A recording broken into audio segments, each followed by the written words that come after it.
This is a disgraceful thing. This is for a third world country.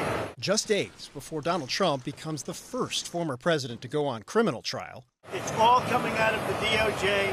A thing like this has never happened before. His unyielding and fact-challenged rhetorical defense on the campaign trail obscured a stark reality. These radical left lunatics want to interfere with our elections by using law enforcement. What he alleges is the exact authority Trump plans to claim in a second term, according to a CNN review of campaign policy proposals and conversations with advisors and allies.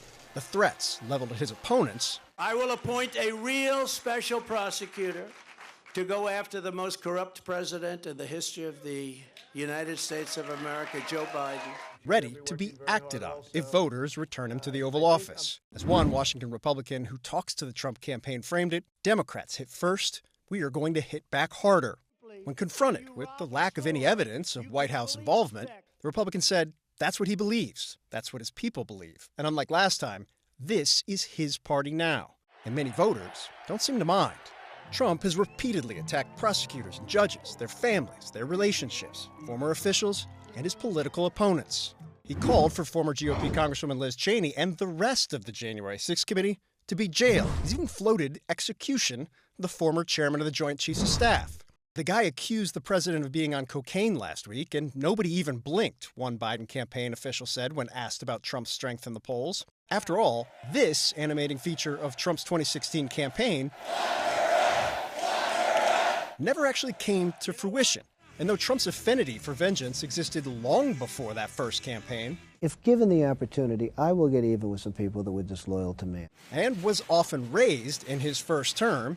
One of my favorite preoccupations during my time as National Security Advisor was counting how many times Trump said John Kerry should be prosecuted. It ran headlong into advisors, Congress, and the courts, loath to bend to his will. I am your warrior. I am your justice. And for those who have been wronged and betrayed, I am your retribution. I am your retribution.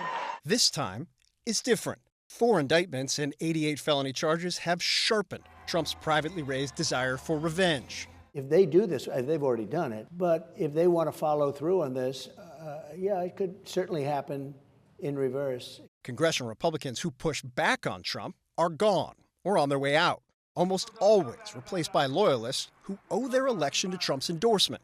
Federal courts blocked or forced withdrawal of an unprecedented number of Trump rules. They are now stocked with hundreds of young and sharply conservative Trump appointees. At the same moment, Trump and his advisors embrace a maximalist theory on his presidential authority.